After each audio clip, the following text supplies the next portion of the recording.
101%. നിങ്ങൾ ജയിക്കുമെന്നല്ല ചോദിച്ചേ. ഇതുവരെ കാഞ്ഞിരപ്പള്ളി അങ്ങനെയുണ്ട്. ചെയ്തില്ലെങ്കിൽ ഒരു വറവുടങ്ങ് വരും. തീർച്ചയായിട്ടും. നിങ്ങൾ ഇരിക്കുന്നവരെല്ലാം എന്റെ കൂടെ കൂടുവോ? ഒരു മിനിറ്റ്, ജയ് വിളിക്കാൻ പറഞ്ഞു. എനിക്ക് ചോദിക്കാൻ കുറെ കാര്യങ്ങളുണ്ട്. നമസ്കാരം, ട്രൂ ടിവിയിലേക്ക് സ്വാഗതം. സൂരജ് പാലക്കാരനാണ്. കേരളത്തിലെ ഏറ്റവും പ്രശസ്തമായ ഒരു മണ്ഡലം, അതെ, കാഞ്ഞിരപ്പള്ളി. കാഞ്ഞിരപ്പള്ളിയിൽ നടക്കുന്ന അതിശക്തമായ മത്സരം.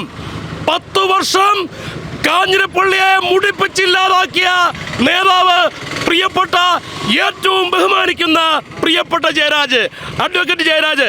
അതുപോലെ BJPയുടെ കാൻഡിഡേറ്റ് ആരാണ്? ജോർജ് കുര്യൻ. അതെ, UDFന്റെ കാൻഡിഡേറ്റ് ആരാണ്?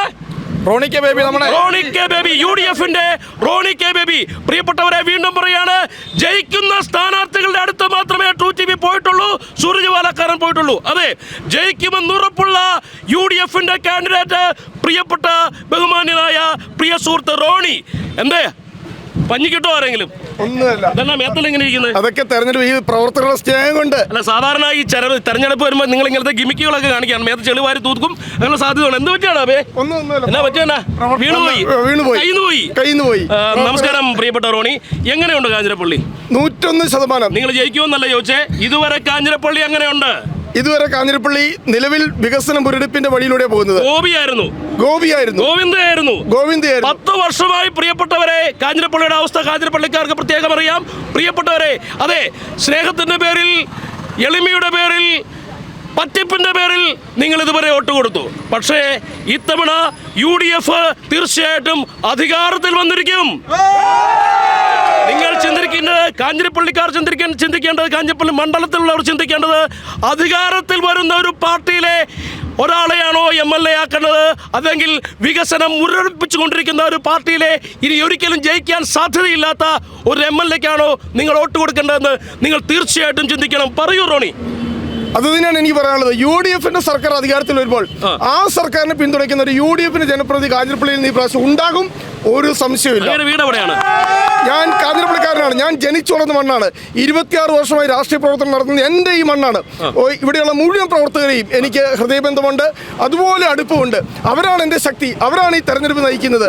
ഞങ്ങൾ ജയിച്ചിരിക്കും, ഒരു സംശയമില്ല. ഒരു പക്ഷേ ഞാൻ ചോദിക്കുകയാണ്, താങ്കൾ ജയിക്കും എന്ന് ഞാൻ പറഞ്ഞു, നാട്ടുകാർ പറയുന്നു, അങ്ങ് വിശ്വസിക്കുന്നു. ജയിച്ചു കഴിഞ്ഞാൽ അങ്ങ് ഇതുവരെ കാഞ്ഞിരപ്പള്ളി മണ്ഡലത്തിൽ ഇതുവരെ ഇല്ലാതിരുന്ന ഇനി എന്ത് പുതിയ വികസനമാണ് അങ്ങ് ജയിച്ചു കഴിഞ്ഞാൽ ആദ്യത്തെ 100 ദിവസത്തോളം ചെയ്യാൻ പോകുന്നത്?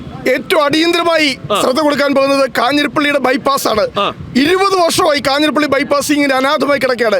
ജയിച്ചു കഴിഞ്ഞാൽ 6 മാസത്തിനകം കാഞ്ഞിരപ്പള്ളി ബൈപ്പാസിലൂടെ കാഞ്ഞിരപ്പള്ളിയിലെ ജനങ്ങൾക്ക് വാഹനത്തിൽ യാത്ര ചെയ്യുവാനുള്ള സൗകര്യം ഞാൻ ചെയ്തു കൊടുക്കുമെന്നത് എൻ്റെ വാക്കാണ്.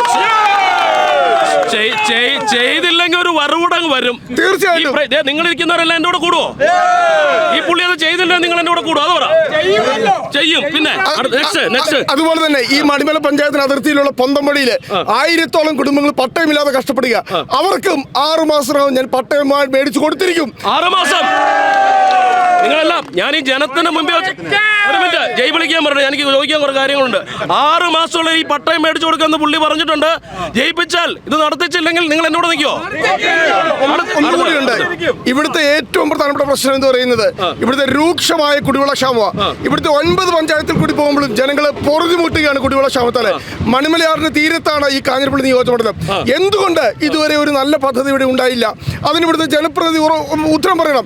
ഞാൻ വാക്ക് നൽകുകയാണ്, അധികാരത്തിൽ വന്നാൽ അല്ലെങ്കിൽ ജനപ്രതിനിധിയെ തെരഞ്ഞെടുക്കപ്പെട്ടാൽ വളരെ കൃത്യമായി തന്നെ ഈ മണിമലയാറ്റിലെ ജലം ഉപയോഗിച്ചുകൊണ്ട് ഇവിടുത്തെ മുഴുവൻ വീടുകളിലും കുടിവെള്ളം എത്തിക്കുന്നതിനുള്ള പദ്ധതി ഞാൻ നടപ്പാക്കുമെന്ന് ഞാൻ ഉറപ്പ് നൽകുകയാണ്, വാക്ക് നൽകുകയാണ്. ഇനി നിങ്ങളോട് ചോദ്യം ചോദിക്കാം. നിങ്ങളിൽ തീവ്ര രാഷ്ട്രീയക്കാരനല്ലാത്ത UDF-കാരല്ലാത്ത ആരെങ്കിലും ഉണ്ടെങ്കിൽ ഒരിക്കലും ചോദ്യം ചോദിക്കാറുണ്ട്. ആരെങ്കിലും ഉണ്ടോ? ആരുമില്ലേ? ഇല്ലേ? ഈ ചേട്ടൻ പറയട്ടെ. എന്നെ നിങ്ങൾ സംസാരിക്കാൻ അനുവദിക്കൂ. നിങ്ങൾ ജയ് വിളി ചെയ്തല്ലോ, നമ്മൾ ഇത് ജനത്തോട് കാര്യം പറയുന്നതല്ലേ. ചേട്ടാ, ഞാനൊരു കാര്യം ചോദിച്ചോട്ടെ. ഇദ്ദേഹത്തിൻ്റെ അറിവിൽ ഇല്ലാത്ത കാഞ്ഞിരപ്പള്ളിയിൽ എന്ത് വികസനമാണ് ഇദ്ദേഹം ചെയ്തു തരേണ്ടത്? ഇതുവരെ പറയാത്തൊരു കാര്യം. കാഞ്ഞിരപ്പള്ളി നേരിടുന്ന, മണിമല നേരിടുന്ന പ്രധാനപ്പെട്ട 3 വിഷയങ്ങൾ, ഏറ്റവും പ്രധാനപ്പെട്ട 3 വിഷയങ്ങളെ റോണി സാർ ഇവിടെ പരാമർശിച്ചു കഴിഞ്ഞു. അതിലുപരിയായുള്ള പ്രശ്നങ്ങൾ അത് വരട്ടെ. പ്രഥമ പരിഗണന കൊടുക്കേണ്ട 3 കാര്യങ്ങൾ അദ്ദേഹം പറഞ്ഞു കഴിഞ്ഞു. എന്തെങ്കിലും പറയാനുണ്ടോ? റോണി സാർ പറഞ്ഞ കാര്യങ്ങൾ തന്നെയാണ്. നിങ്ങൾക്ക് പറയാനുണ്ടോ? അതെ, അങ്ങനെ കാര്യങ്ങൾ പറയൂ. അങ്ങനെ ഇതൊക്കെ ശ്രദ്ധിക്കേണ്ടതാ. ശോച്യമായി കിടക്കുന്ന ഗ്രാമീണ റോഡുകളുടെ പുനരുദ്ധാരണവും അത് ഗതാഗത യോഗ്യവും ആക്കുവാൻ വേണ്ടി പരിശ്രമിക്കും. തീർച്ചയായിട്ടും നടക്കുന്ന കാര്യമാണോ? 100%. ഈ നിയോജകമണ്ഡലത്തിലെ എല്ലാ ഭാഗങ്ങളിലും പോയപ്പോൾ തകർന്ന് തരിപ്പണമായ ഗ്രാമീണ റോഡുകളാണ്. പുനരുദ്ധാരണം എന്ന് പറയുന്നത് ഒന്നും നടക്കുന്നില്ല. ആളുകൾ മെറ്റലിൽ തെന്നി കുഴിയിൽ വീഴുന്ന അവസ്ഥയാണ്. നിരവധി ആളുകൾക്ക് പരിക്കേൽക്കുന്ന അവസ്ഥയുണ്ട് കാനം ഭാഗത്തൊക്കെ. അപ്പോൾ ഗ്രാമീണ റോഡുകൾ വളരെ കൃത്യമായി തന്നെ അതിനൊന്നും ഫണ്ടില്ലാത്തതിൻ്റെ അല്ല, അത് നടപ്പാക്കാൻ ഇച്ഛാശക്തിയില്ലായ്മയുടെ പ്രശ്നമാണ്.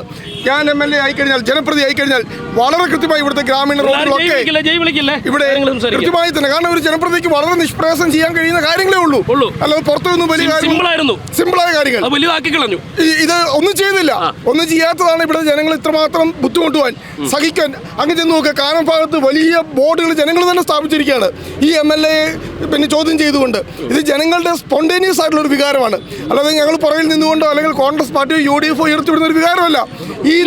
ഓക്കെ, പ്രിയപ്പെട്ട റോണി, ഇവിടെ വേറെ നിങ്ങളുടെ കൂടെയുള്ള പ്രവർത്തകരുണ്ട്, അല്ലാത്തവരുണ്ട്. പക്ഷേ ഇതുവരെ ഒരു കാര്യം കൂടെ അങ്ങ് ശ്രദ്ധയിൽപ്പെടുത്തുകയാണ്. എൻ്റെ അറിവിലൂടെ ഉള്ള ഒരു കാര്യമാണ്. നിങ്ങൾക്ക് ആർക്കെങ്കിലും അറിയോ? ഇപ്പം എന്താ പറയുന്നത്? പൊന്തമ്പുഴ കാർഷിക മേഖലയിൽ, പ്രത്യേകിച്ച് പൊന്തമ്പുഴ വനമേഖലയോട് ചേർന്ന് കിടക്കുന്ന പ്രദേശങ്ങളിലെ കാട്ടുമൃഗശല്യം, പ്രത്യേകിച്ച് കാട്ടുപന്നി, കുരങ്ങ് ഇവയുടെ ശല്യം അതിരൂക്ഷമായ ഒരു ബാധിക്കുന്നൊരു പ്രദേശമാണ്. അതിന് അദ്ദേഹത്തിൻ്റെ ശ്രദ്ധ ചെലുത്താൻ ഞാൻ പറ്റുമോ? തീർച്ചയായും. ജയരാജ് ഇതുവരെ ആനയെ പിടിക്കാനോ പുലിയെ പിടിക്കാനോ കുരങ്ങനെ പിടിക്കാൻ പോയില്ല. അങ്ങനെ ഒരു തീരുമാനം ഉണ്ടാക്കണം. തീർച്ചയായിട്ടും. കാരണം ഇത് നമ്മുടെ പന്തമ്പുഴ പ്രദേശത്തിന് ഒറ്റപ്പെട്ട വിഷയമല്ല, കേരളം മുഴുവനുള്ള വിഷയമാണ്. UDF സർക്കാരിന് അല്ലെങ്കിൽ UDFനുമായി ബന്ധപ്പെട്ട് കൃത്യമായ പദ്ധതിയുണ്ട്, കൃത്യമായ പ്ലാനുണ്ട്. ഞങ്ങളുടെ പ്രകടന പത്രികയിൽ അത് കൃത്യമായി പറഞ്ഞിട്ടുണ്ട്. അധികാരത്തിൽ വന്നു കഴിഞ്ഞാൽ ഈ മാൻ ആനിമൽ കോൺഫ്ലിക്റ്റ് ഉണ്ട്, അത് നിയന്ത്രിക്കുന്നതിനുള്ള സത്വരമായ നടപടികൾ UDF ഗവൺമെന്റ് പ്രയോറിറ്റി കൊടുത്ത് തന്നെ നടപ്പാക്കും.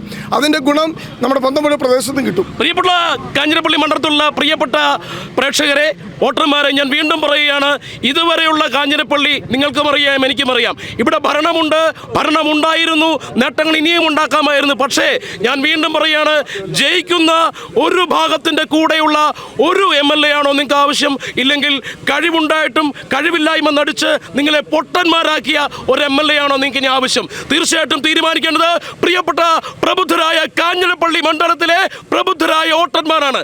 വീണ്ടും കാണാം. സ്നേഹത്തോടെ നിങ്ങളുടെ സ്വന്തം സൂരജ് പാലാക്കാരൻ.